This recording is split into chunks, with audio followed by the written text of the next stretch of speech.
Seattle has blocked Trump's travel ban nationwide, as we just said. Joining us now is Michael Wilds. He's an immigration attorney who, as it happens, last worked for First Lady Melania Trump when she came to this country. He's also a critic of the president's order. Mr. Wilds, thanks a lot for joining us. My pleasure. Just to clarify, I helped Mrs. Trump during the campaign clarify her immigration status. I've represented the Trump organization for over a decade.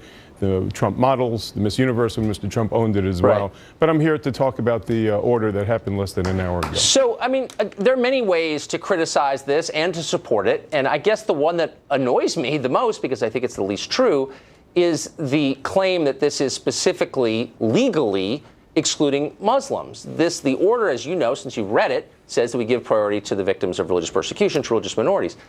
We did that for decades during the Cold War with Jewish refuseniks in the Soviet Union. And we said, look, you're persecuted, and they sure were, and we're going to put you to the front of the line in coming to the United States. We've done this a lot of different times. Why is this different? Christians really are being singled out for persecution in those regions. A few statutory reasons, a few constitutional predicates. First, statutory.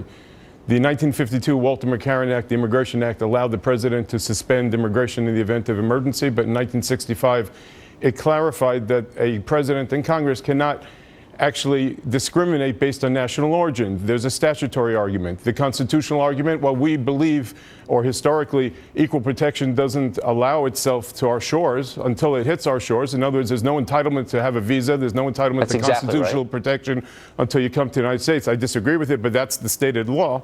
The truth be told, there is a state's right, which was supported just now in the temporary restraining order by a federal judge in that jurisdiction, that recognizes Amazon has an Iraqi employee. The local school have foreign students. There are a lot of people that are impacted, and there's a federal or fundamental right for individuals to travel, and that was impeded. The Trump lawyers just relied on, I think, the most egregious of our national history, the Chinese Exclusion Acts and the internment of the Japanese.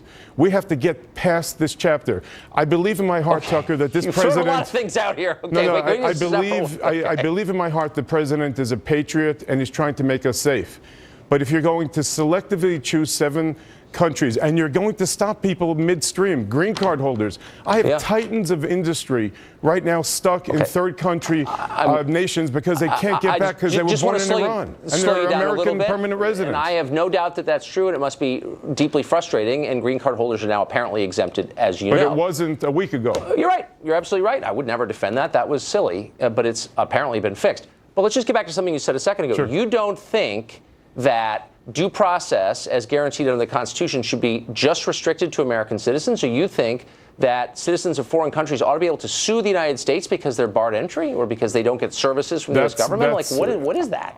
This is your show, and I am honored to come back another time and debate that. I'm here to opine on the decision. The decision said that the states had an issue. Okay, historically, but that's central to this. Let me answer your concern.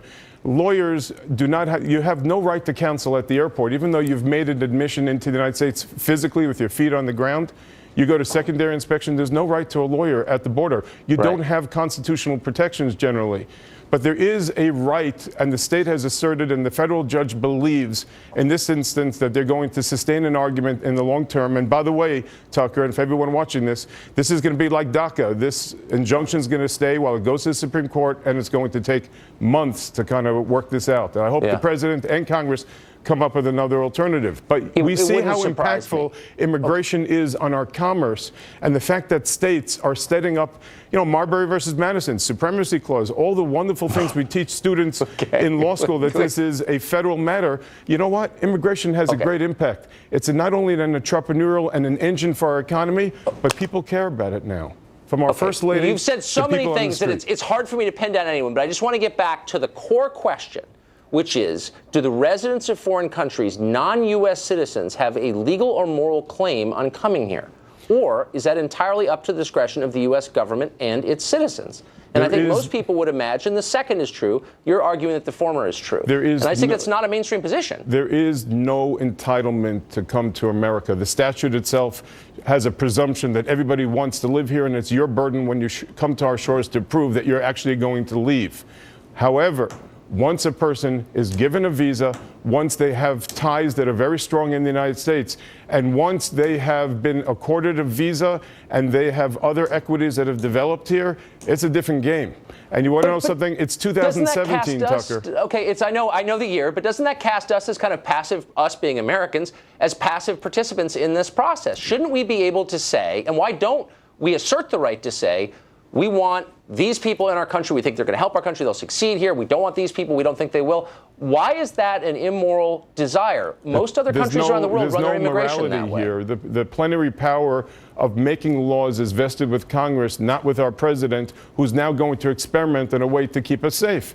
Uber vetting of just 7 countries when Indonesia and Saudi Arabia, 16 of the 19 hijackers hailed from Saudi Arabia. 11 million plus people here unlawfully, and we're going to beat up on 7 people with the prayer that the rest of the Muslim world will not come in? Should we add Saudi Arabia to the list? I mean, what is your point? I don't think it was a comprehensively thought or executed plan, well, and it certainly wasn't constitutional. But since you and I get to comment on it after the fact, do you think we should add Saudi Arabia and, as you said, Indonesia to the list? Like, what are you saying? Or should we just assume that all countries and their citizens pose an equal threat to us? Do you think that is true? I think are the citizens of Finland as much a threat to us as the citizens of Saudi Arabia? Like, can we draw those distinctions, or are we not allowed to?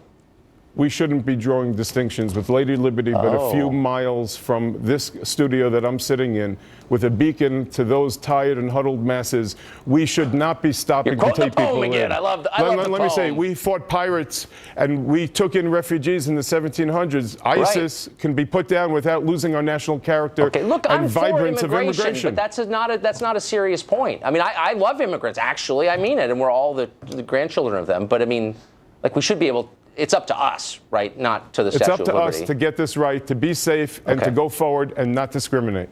All right. Thanks for joining us. Pleasure. This story is continuing.